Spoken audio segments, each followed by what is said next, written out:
E aí gente, tudo bem? Meu nome é Fernando, seja muito bem-vindo ao canal Munar. E no vídeo de hoje nós vamos estar dando continuidade à série Não Existe Isso, em que eu vou estar desmistificando e decifrando um versículo que ele é muito usado de uma forma totalmente distorcida e equivocada das escrituras, que se trata de Levíticos 18, versículo 22.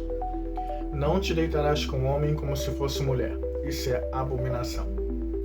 Mas será mesmo que esse texto fala sobre o amor e a afetividade entre pessoas do mesmo sexo? É o que nós vamos ver nesse vídeo.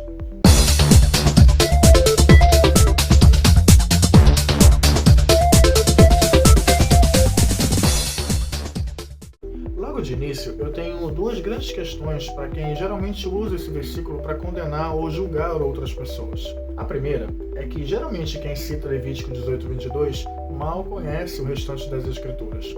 Se você perguntar onde está escrito que Deus se arrependeu, Eu sei lá, pô! a pessoa não sabe. Se você for perguntar onde está escrito que Jesus se transfigurou, eu não sei não! A pessoa não sabe. Mas para julgar e condenar outras pessoas, esse versículo é o que mais salta da língua. Yes! A ideia, neste caso, é de superioridade, como se tivesse as chaves do céu e do inferno nas mãos, como se fossem os grandes porteiros do céu. A segunda questão é que poucas pessoas, ou quase ninguém, se lembra do contexto histórico e religioso que envolve o livro de Levítico. O livro de Levítico ele foi escrito para o povo hebreu, que estava no meio do deserto, a caminho da terra de Canaã, a terra prometida. Se você acredita que a Bíblia tem que ser seguida à risca, literalmente, então você deve cumprir com todas as leis que estão ali presentes. Por exemplo, se a mulher estiver menstruada, ela não pode tocar em nada e nem em ninguém. Sequer pode sair de casa. Isso está lá em Levítico 15. Comer carne de porco, comer camarão, pecado gravíssimo. Está lá em Levítico 11. A droga! A droga! Se a pessoa tivesse deficiência, fosse cega ou tivesse nanismo, ela sequer poderia entrar no templo. Isso está lá em Levítico 21.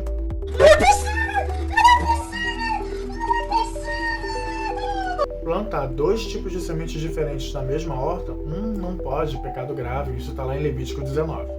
É muita perseguição. E olha que curioso, no mesmo Levítico 19 diz que você não pode usar dois tecidos, pecado grave.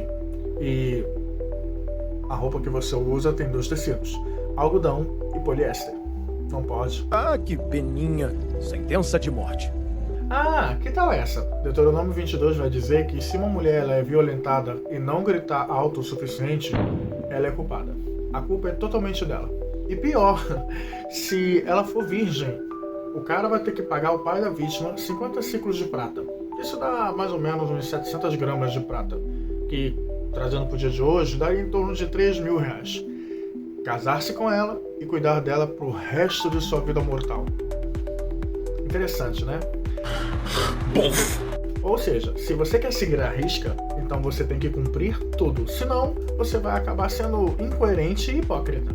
Ódio que eu tenho! Mas vamos voltar para o versículo que nos trouxe aqui. Não te deitarás com homem como se fosse mulher. Isso é abominação. O curioso é que o problema desse texto está no homem com homem. Então, mulher com mulher tá liberado, né? Brincadeiras à parte, será que o problema está mesmo na homoafetividade? Não parece. O versículo diz como se fosse mulher.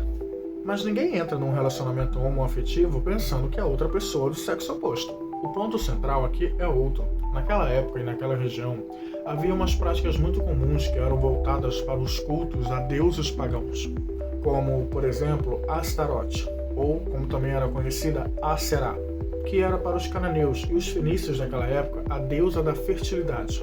Essa deusa, ela era cultuada em forma de adoração pelos prostitutos cultuais, que eram homens que ofereciam seu sêmen como sacrifício ao culto a essa divindade. Só que alguns desses prostitutos cultuais, alguns deles se vestiam de mulheres, enquanto outros mantinham a masculinidade. Por isso o texto diz, deitar-se com o homem como se fosse mulher, por causa dessa prática que havia nesses cultos pagãos.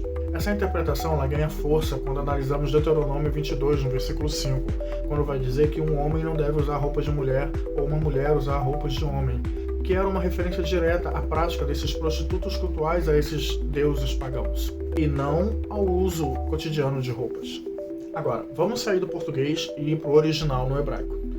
Nesse mesmo texto de Levítico 18:22, se formos pegar no original no hebraico, a palavra que é traduzida no nosso idioma em português como abominação, no hebraico a palavra usada é toevá, e é fundamental entendermos o que essa palavra significa. Toevá é uma palavra que não se refere a algo sexual em si, mas a práticas que eram consideradas repugnantes em termos rituais e religiosos. Toda vez que a palavra toevá aparece nas escrituras, está apontando diretamente para práticas cultuais pagãs. Por exemplo, em Ezequiel, no capítulo 8, no versículo 6, fala das grandes abominações, toevá, da casa de Israel, referindo-se à idolatria. Em 1 Reis, no capítulo 14, no versículo 24, menciona que havia na terra os prostitutos cultuais, que cometiam as suas abominações, toevá, novamente mencionado a cultos idólatras, e não ao ato sexual em si. Ou seja, Levítico 18:22 não está falando sobre o amor ou da homoafetividade em si, mas das práticas rituais sexuais que era dada a esses deuses pagãos. Se o livro de Levítico apontasse a relação homoafetiva como uma perversão moral, ele usaria a palavra tevel, ou outra ainda mais forte. Essa palavra ela ainda é mais forte, chamada zimá, que significa maldade, lascívia, crime sexual. No livro de Juízes, no capítulo 19, nós vamos ter o relato da concubina do Levita, onde eles estavam hospedados na cidade de Gibeá, e ela é violentada a noite inteira pelos homens daquela cidade. Eles a violentaram tanto que, pela manhã, ela consegue chegar à porta da casa onde ela estava hospedada arrastada, e ela consegue dar o seu último suspiro e morre. O Levita, quando vê a sua concubina no chão morta, ele pega ela, leva para dentro de casa, corta ela em 12 pedaços, pega cada pedaço dela e leva para cada uma das 12 tribos de Israel, como um ato de denúncia. Revoltados, as 11 tribos de Israel travam uma batalha contra a tribo de Benjamim, porque a cidade de Gibeá pertencia à tribo de Benjamim. Sendo que as 11 tribos de Israel, eles exigiram que a tribo de Benjamim entregassem os culpados, só que ela não quis, ela quis protegê-los. Como forma de retaliação, eles travaram uma guerra maciça contra a tribo de Benjamim.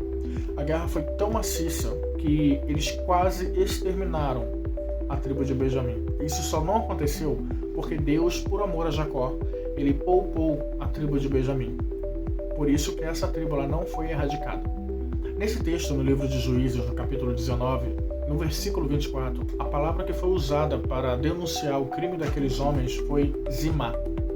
O que também é curioso, porque no livro de Levítico, no capítulo 20, no versículo 14, também vai usar a palavra zimá, se referindo a relações entre parentes próximos, mãe, filha, filho e pai e etc. Deixando claro que é um pecado moral grave. Daí temos a brilhante pergunta: por que será então que no livro de Levítico, no capítulo 18, no versículo 22, não é usado no original as palavras tevel ou zimá? Porque o foco não era na moral sexual, e sim na pureza ritual do povo hebreu, que tinha que fazer muita diferença das práticas pagãs. Desse modo, fica absolutamente claro que o texto não está se referindo a homoafetividade ou uma orientação sexual. O texto está literalmente falando sobre práticas rituais pagãs, que era dado a culto a deuses pagãos.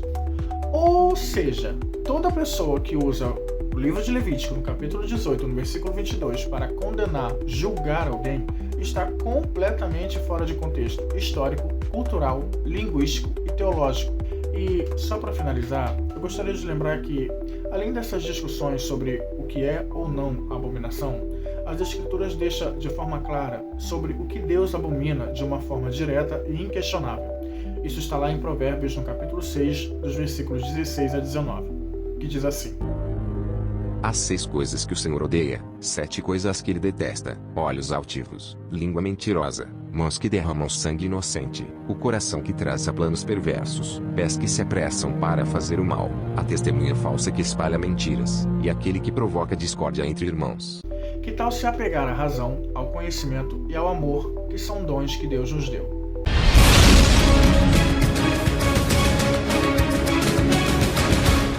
Se você gostou desse vídeo, curta, compartilhe e deixe aqui embaixo nos comentários a sua opinião. Se inscreva no canal, ative o sininho e deixe nos comentários outros temas, outros assuntos em que eu possa estar trazendo para a gente estar refletindo, pensando e estudando sobre, está bem? Um beijo, até a próxima.